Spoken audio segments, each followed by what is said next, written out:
నమస్కారం. ముందుగా ఎన్పిఎల్ న్యూస్కు స్వాగతం. ఈరోజు మనము నరసింహ జయంతి అంటే ఏమి, నరసింహ జయంతి యొక్క ప్రాశిష్టత అంటే ఏమనే విషయాన్ని సిద్ధాంత గారితో తెలుసుకున్నాం. సమయ నమస్కారం. సమయం ముందుగా నరసింహ జయంతి అంటే ఏమి, నరసింహ జయంతి యొక్క విశిష్టత చెప్పగలుగుతారా? తప్పకుండా. ముందుగా నరసింహస్వామి ప్రార్థన. శ్రీ లక్ష్మీ నృసింహాయ నమః. భూఖండం వారణాండం వరవర విరటం ధం పడుడంపం డిం డిం డిం డిం డిడింభం దహమభిదహమై ఝంపైశ్చ ఝంపై తుల్యాస్తుల్యాస్తతుల్యాః ధమధమధమ మాంకై కుమాంకైః ఏతత్తే పురణయుక్తం అహరః కరః పాతు మాం నారసింహః. సంభోలితీక్ష్ణనక సంభేదితేంద్రరిపు కుంభీంద్ర పాహి కృపయా సంభార్భకాసహ బింబాయ దత్తవర గంభీరనాద నృసింహాయ నమః. ఇప్పుడు వచ్చే 21వ తారీఖు నరసింహ జయంతి. ఇక్కడ జయంతి అంటే పుట్టుక అని అర్థం వస్తుంది, కానీ భగవంతుడికి పుట్టుక లేదు. ఆయన ఎక్కడైనా కనిపించినాడు అంటే ఆవిర్భావం అంటారు, అంటే ఉన్నట్టుండి కనిపించడం. జయంతి అంటే పుట్టుక కాదు, ఆవిర్భావం. పుట్టుక అంటే మళ్ళీ చావు ఉండాలి. భగవంతుడికి పుట్టుక లేదు, చావు లేదు. కనుక ఆ నరసింహస్వామి ఏ రకంగా అవతారం చేసినాడు అనే దాని గురించి కొన్ని విషయాలు మీతో నేను షేర్ చేయాలనుకుంటున్నాను. ఈ లక్ష్మీ నరసింహస్వామి అవతారం చేయడానికి ముందుగా ఒక చిన్న సంఘటన ఏర్పడింది. అది దాని గురించి తెలుసుకోవాలి. ఎందుకు నరసింహస్వామి ఎందుకు అవతారం చేసిన అవసరం వచ్చింది అని.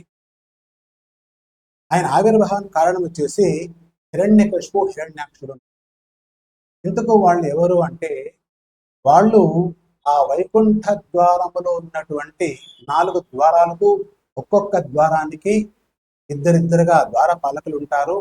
జయ, విజయ అని 2 ద్వారపాలకులు. ఓకే. ఆ ద్వారపాలకులకు ఒకసారి ఏం జరుగుతుందంటే, వాడు గర్వం వస్తుంది. మేము కదా వైకుంఠంలో ఇంత పెద్ద స్టేటస్ లో ఉన్నామని గర్వం కొద్దిగా ప్రవేశం. భగవంతుడు ఆ గర్వాన్ని ఏ రకంగా సరే అణచాలి అని చెప్పేసి అనుకుంటాడు. కానీ భక్తులు కదా, అప్పటికప్పుడు ఏం చేయదు. కొంతకాలానికి బ్రహ్మదేవుని మానస పుత్రులు, మనసుతో పుట్టినటువంటి 4 పిల్లలు ఉంటారనమాట. వాళ్ళ పేరు సనక, సనందన, సనత్ సుజాత, సనత్ కుమార అని. వీళ్ళు వయస్సులో 6 నుంచి 8 సంవత్సరాల వయస్సు అంతే వాళ్ళకి. కానీ పరమాత్మక జ్ఞానం విశేషంగా ఉంటుంది. తపస్సు చేసి చేసి చేసి భగవంతుని వాళ్ళు గుప్పిట్లో పెట్టుకునేటారు. అంత భక్తి వాళ్ళకు ఉంటున్నారు. వాళ్ళు ఒకసారి వైకుంఠ లోకానికి వచ్చి దైవ కార్య నిమిత్తం, వాళ్ళ వ్యక్తిగతమైన కార్యక్రమం కోసం కాదు, భగవంతుని ధ్యానం చేయాలి అనే ఉద్దేశంతో అక్కడికి వస్తే, భగవంతుడు ఆ జైలుకి చెప్పింటాడు అనమాట, ఎవరిని రానిచొద్దండి అని. ఎవరిని రానిచొద్దండి అంటే వ్యక్తిగతంగా భక్తి కోసం వచ్చిన వాళ్ళు కాదు, ఏదైనా కార్యార్థం వచ్చిన వాళ్ళకి మాత్రమే. ఈ జైవితులు ఏం చేస్తారంటే వాళ్ళని అడ్డుకుంటారు, మీరు లోపలికి వెళ్ళడానికి వీల్లేదు, స్వామి ఏకాంతంలో ఉన్నారు. అప్పుడు వాళ్ళు చిన్న పిల్లలు, వాళ్ళు అంటారు, మేము ఏదో లోకకార్యం కోసం కానీ దానికోసం రాలేదు, భగవంతుని దర్శనార్థం వచ్చినాం, ఏ కారణం నుంచి ఏ లాభం కోసం కాదు, ఆయన దర్శనం కోసం వచ్చామని చెప్తే వాళ్ళు వినిపించుకోరు.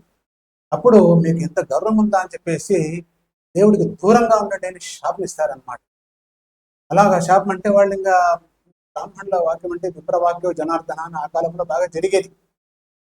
దూరంగా ఉండాల్సిన పరిస్థితి నేను బాధపడతాడు. అప్పుడు విష్ణుమూర్తి ఆయన వస్తాడు, వచ్చి అప్పుడు చెప్తాడు, చూడండి ఆ బ్రాహ్మణ మహర్షుల శాపం ఎవరైనా తప్పించుకోవడానికి వీల్లేదు, దాన్ని నేను కూడా విత్డ్రా చేయలేను, కనుక చేసే శక్తి ఉన్నప్పటికీ కూడా అలాగే చెప్తాడు అనమాట.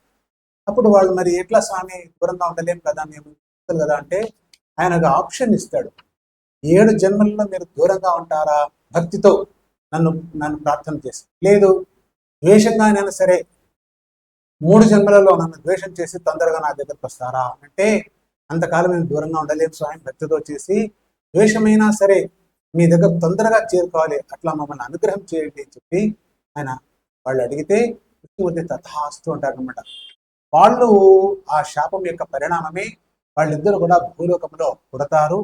అది పుట్టేటప్పుడు కశ్యప మహర్షి అని ఒక గొప్ప ఋషి, ఆయనకి ఇద్దరు భార్యలు, దితి అదితినని. అదితి అంటే దేవతల తల్లి, దితి అంటే రాక్షసుల తల్లి. ఆ దితి వచ్చి అడుగుతుంది ఆయన్ను సంపర్కం చేయమని. సాయంకాలం వద్దు అని చెప్తే వినదాండ. ఆ టైంలో ఆయన సంపర్కం చేయడం వల్ల వీళ్ళిద్దరూ కూడా అసుర సంధ్యలో పుట్టడం జరుగుతుంది. వాళ్ళు పుట్టినప్పుడు భయంకరమైన దిక్కులు అన్ని కూడా వినిపిస్తాయి. వాళ్ళిద్దరికీ హిరణ్యకశిపు హిరణ్యాక్షుడు అని చెప్పేసి నామకరణం చేయడం జరుగుతుంది అనమాట. ఇద్దరూ కూడా విష్ణు ద్వేషి, విష్ణు చాలా ద్వేషం చేసి ఆయన చేస్తూ ఉంటారు. అంటే బ్రాహ్మణులు హింసించడం, యజ్ఞయాగాలను చెడగొట్టడం, స్త్రీలను అపహరించడం, ఇటువంటివన్నీ చేసి ఎక్కువ పాపాలు గడిస్తూ ఉంటారన్నమాట. ఈ ప్రకారంగా హిరణ్యకశిపు హిరణ్యాక్షుడు హిరణ్యాక్షుడిని తన కోరలతో వరాహమూర్తి అవతారంతో వచ్చి చంపేస్తాడు. హిరణ్యకశిపుని ఆయన కొంచెం అవకాశం ఇచ్చి నిదానంగా చంపుతాడు అన్నమాట. దానికి కూడా చాలా కారణాలు ఉన్నాయి. అది చంపిండేది ఎట్లా అంటే విచిత్రమైన కోరికలు ఆ యొక్క హిరణ్యకశిపుడు అయినా కూడా ఆయన వాడు కోరిన కోరికల మేరకే విశేషంగా విచిత్రంగా ఆయన చెప్పడం జరుగుతుంది. ఆయన అవతారం చేసిన రోజు వైశాఖ శుద్ధ చతుర్దశి, అది ఉదయం కాదు సాయంకాల సమయంలో ఆయన్ను సంహరించడం జరిగింది. అందుకే దాన్ని నరసింహ జయంతి అంటారనమాట. సాయంకాలం ఆయన ప్రజలకు ప్రకటన అయినాడు. అందుచేతనే ఇక్కడ నరసింహ జయంతి చెప్పడం జరుగుతుంది. ఈ రోజు నరసింహస్వామి దేవాలయానికి వెళ్ళి శత్రువుల దయసిద్ధి కోసం ప్రార్థన చేయడం జరుగుతుంది. వైశాఖ మాసం కావడం చేత పానకము, వడపప్పు ఇటువంటివి దానాలు చేయాలని చెప్తారు.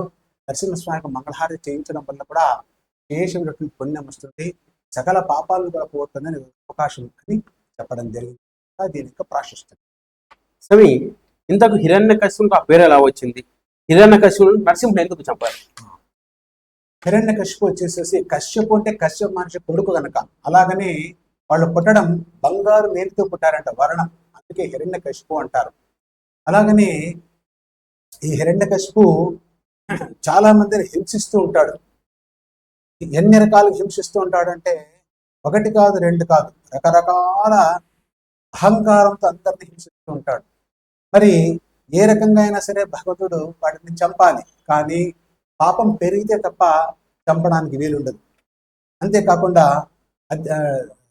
దితి యొక్క కుమారుడు కనుక దైత్యుడు అంటే రాక్షసుడు అనమాట. రాక్షసుల కుమారుడు కాబట్టి అతనికి హిరణ్యకశిపు అని పేరు వచ్చింది. భయంకరమైనటువంటి తపస్సు చేసి ఆ బ్రహ్మదేవుని గురించి మెప్పించి చావకూడదని ప్రార్థన చేస్తాడు. ఎందుకంటే రాక్షసుల స్వభావం అంటే చావకూడదని. మిగతా వాళ్ళందరూ కూడా ఏ రోజు జాతస్సు మరణం ధ్రువం తప్పదు, కానీ వాళ్ళు అలాగా కోరరు. ఇప్పుడు కూడా చావకూడదని కోరుకుంటారు. ఎవరు కోరుకుంటారో వాళ్ళకే చావు తొందరగా వస్తుంది అనమాట. అందుకు హిరణ్యకశిపు రాక్షసుడు కావడం చేత వాడికి కూడా మృత్యువు తప్పడం లేదు శాస్త్రం. హిరణ్యకశిపుడు బ్రహ్మదేవుని ఏ వరాలు కోరారు? హిరణ్యకశిపు భూమి పైన వచ్చిన తర్వాత హింసలు చేయాలి అంటే ఏదైనా దేవత ఉదాహరణకు చంపితే ఆయన మృత్యు పాలవుతాడు. మృత్యు పాలు కాకూడదు. అందుచేత ఆయన ఏం చేస్తాడంటే బ్రహ్మ ఒకడే గొప్పవాడు, విష్ణువుకు అంత పవర్ లేదు అని ఆయన ఊహ. ఎట్లా చేసి, ఎందుకంటే సృష్టి చేసిన బ్రహ్మ అనేది చాలా మందికి అపోహ. సృష్టి స్థితిలేకారకుడు విష్ణుమూర్తి అన్నమాట. బ్రహ్మకు ఒక అవకాశం ఇచ్చింటాడు భగవంతుడు. అందుకు బ్రహ్మదేవుని గురించి సుమారుగా 10,000 ఏండ్ల తపస్సు చేస్తాడు. ఇక్కడ మనకు అనిపిస్తుంది 10,000 ఏండ్లు అంటే ఎట్ల స్వామి అని. కానీ కాలానికి కూడా వ్యక్తి యొక్క ఆయ ప్రమాణము, అలాగే శరీర ప్రమాణము, తర్వాత వాళ్ళకు ఉన్నటువంటి ఆహార పదార్థాల ప్రమాణాలు ఇవన్నీ విచిత్రంగా ఉంటాయన్నమాట. హృదయం కావడం చేత చాలా జైగాంటిక్ పర్సనాలిటీస్ వాళ్ళు. ఇదే కాకుండా వాళ్లకు అస్థిగత ప్రాణం అంటారు. ప్రాణం అనేది మనలాగా అన్నగత ప్రాణం, అన్నం పడితే మనం ఉంటాం, లేకపోతే మనం ఎక్కడే ఉంటాం. వాళ్ళకి అలాగా కాదు, ఎముకలో చేరుకొని ఉంటుంది. అస్థి ఉన్నంత వరకు కూడా వాళ్ళ ప్రాణం ఉంటుంది. అందుచేతనే ఆయన తపస్సు చేసుకోవడానికి పెట్టాడు. బ్రహ్మదేవుడి గురించి 10,000 ఏళ్ళు తపస్సు చేస్తాడు. అలాగా చేసినప్పుడు తన శరీరం అంతా శుష్కించిపోతుంది. ఎండకు ఎండుతుంది, వానకు వర్షానికి తడుస్తుంది.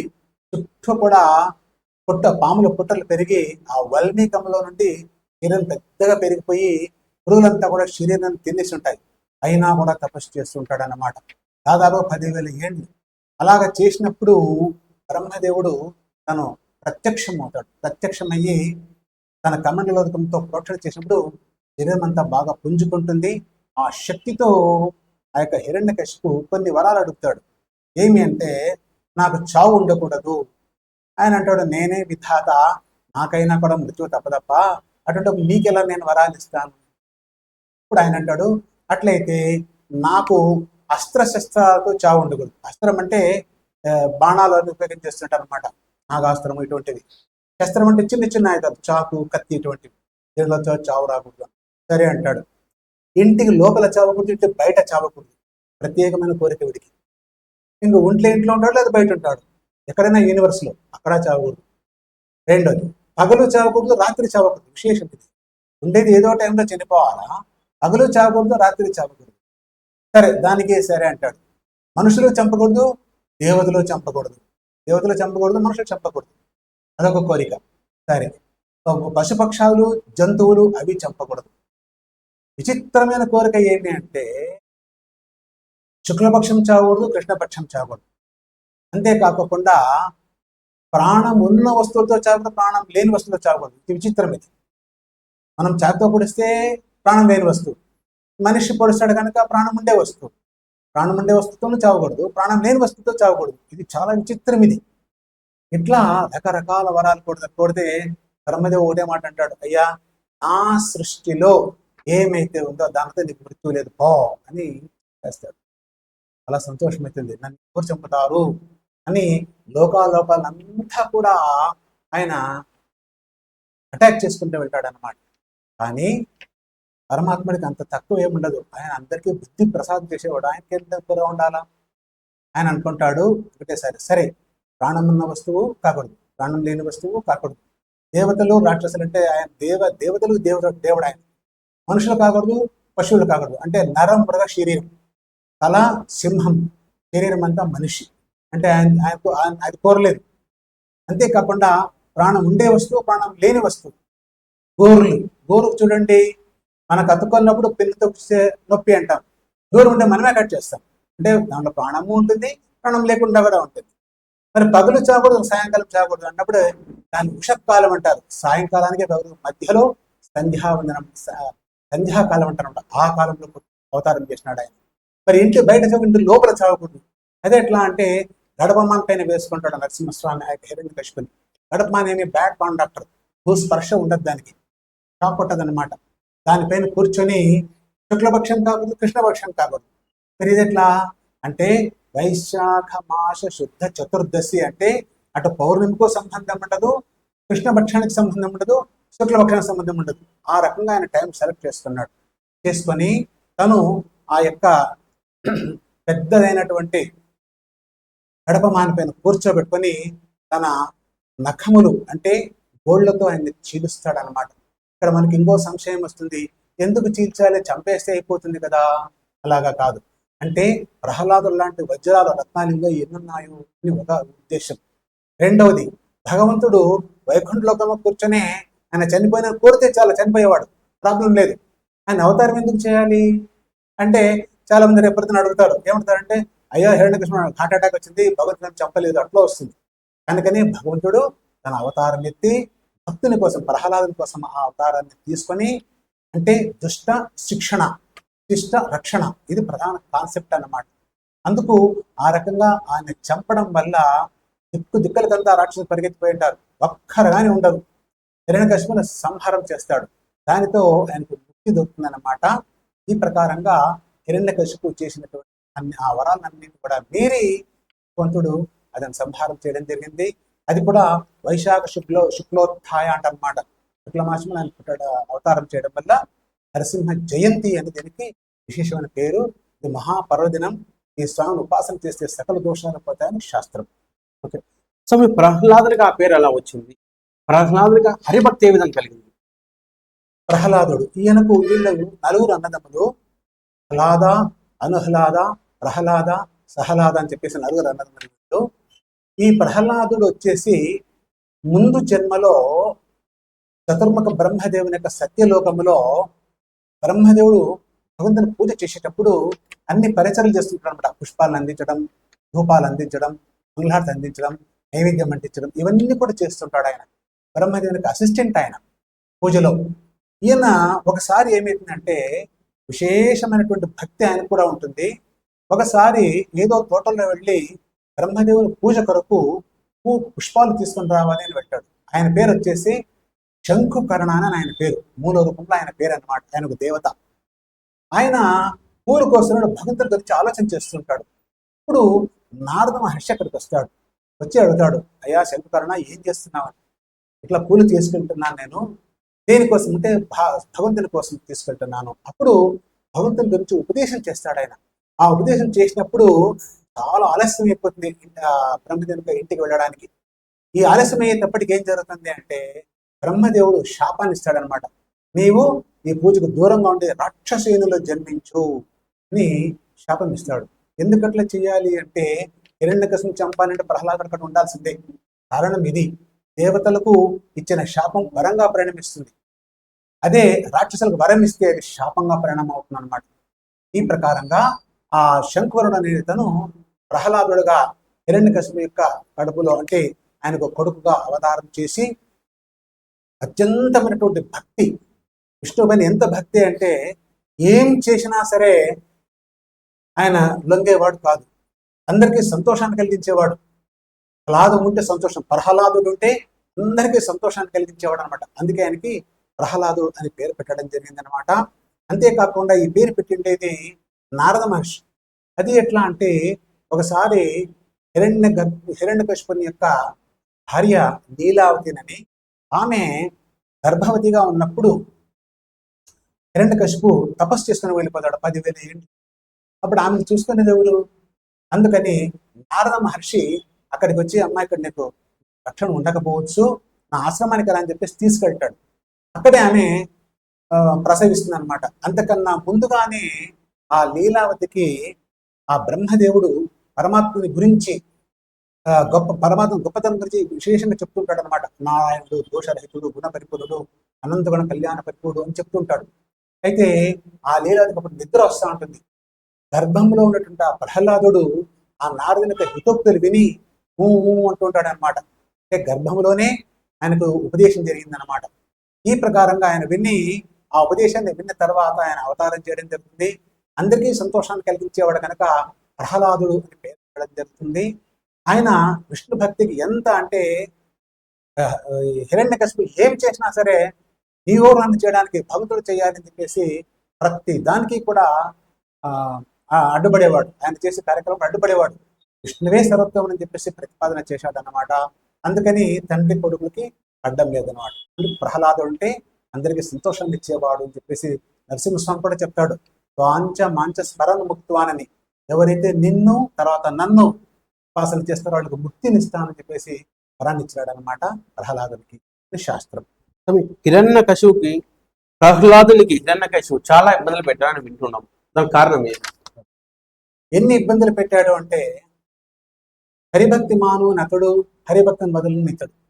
ఎందుకు అంటే దేవతలలో ఎవరు గ్రేట్ అనేది అందరికీ సమస్య. ఒకసారి భృగు మహర్షి కూడా దానికోసం వెళ్ళి వైకుంఠానికి వెళ్ళి విష్ణువే సర్వోత్తముడోనని ఆయన ప్రూవ్ చేసినాడు. అదే రకంగా ప్రహ్లాదు కూడా విష్ణు భక్తించి మించింది లేదు చేసి ఆయన కూడా అంతే. ఆయనకి ఏం ఉద్దేశం అంటే ప్రహ్లాదునికి చంపాలి అంటే భగవంతుడు సంహారకర్త, నువ్వు కాదు. నువ్వు ఏ రకంగా దేవుడు అవుతావు, ఏ రకంగా దేవుడు కాలేవు. నన్ను పుట్టించిన తండ్రిని తప్ప నీవు దేవుడు కాదు, భగవంతుడు ఒక్కడే అని ఉపాసన చేసేవాడు. తన తోటి స్నేహితులకు కూడా ఆయన విష్ణు రహస్యాలను తెలిపేవాడు అన్నమాట. అంతేకాకుండా ఇట్లా చేస్తున్నప్పుడు కోపంతో ఆయన తనడం జరుగుతుంది, తంటాడు. తర్వాత దండనాయకులు పిలిపించి శిక్షలు విధిస్తాడు. ఎట్లా శిక్షలు అంటే పెద్ద పెద్ద గదలతో ప్రహారం చేయడం. తట్టుకున్నాడు ప్రహ్లాదు, ఏం కాలేదు. సర్పాలు, ఈ లౌకికమైన సర్పాలు కాదు, దేవ సర్పాలను పిలిపించి కాటు వేయించాడు. బాడీలో విషం ఎక్కలేదు. కారణం ఏమంటే భగవంతునికి సంపూర్ణ సన్నిధానం అతనిలో ఉంటుందన్నమాట. విషం లేదు. కత్తులతో పొడిపేసే కత్తులే మొండిగా అయిపోయినాయి. అంతేకాకుండా ఆకాశంలో తీసుకెళ్లి సముద్రంలో పడవేశారు. పడవేసినప్పటికీ కూడా ఏం జరగలేదు. నీటిలో ఉన్నటువంటి పరమాత్ముడు ఆయన అనుగ్రహం చేసినాడు. అంతేకాకుండా ఏనుగులతో తొక్కించాడు. మనం చూస్తాం సినిమాలలో ఏనుగు వస్తే సింహంగా మారాడు. అలాగా కాదు. ఆ ఏనుగులేవి అంటే వేరే వేరే లోకాలు చెప్పించినటువంటివి. ఐరావతము అని చాలా భయంకరమైన బలం ఉండేది. ఇది ఇంటర్నేషనల్ కాదు, వేరే లోకల్స్ తెప్పించుంటాడు ఆయన. వాడిని ప్రహ్లాద్ చంపని అవి తొక్కితే వాళ్ళ కాళ్ళే నొప్పించినాయి. ఇంత శక్తి భగవంతుడు ఆయనకి ఇచ్చాడు అనమాట. ఎందుకంటే తప ప్రభావం. ఆ ప్రకారంగా రకరకాల ఇబ్బందులు పెట్టినాడు. నూనెలో వేయించినాడు, కమలో నుంచి బయటకు వచ్చాడు ఆయన. ఎంతమందికి ఇబ్బందులు కలిగించినాడు. ఈయన యొక్క అనుగ్రహం చేత అందరికీ సంతోషం అయిపోయింది. అట్లా ప్రతి ఒక్కరికి కూడా అనుగ్రహం చేస్తూ ముందుకు వెళ్ళాడు. అంతేకాకుండా ఈ ప్రహ్లాదుడు జతకు చాలా మంది ఉంటారు కదా, మళ్ళీ వాళ్ళని శిక్ష చేయొచ్చు హిరణ్యకశిపు, కానీ ప్రహ్లాదుడు సంరక్షణ ఉంటుంది. అందుకు ఏం చేయలేకుండా పోతాడు అనమాట. అందుకే అందరికీ సంతోషాన్ని పంచిపెట్టేవాడు ప్రహ్లాదుడు అని చెప్పడం జరుగుతుంది అనమాట. సో ప్రహ్లాదుడు ఎవరి దగ్గర విద్య నేర్చుకున్నాడు?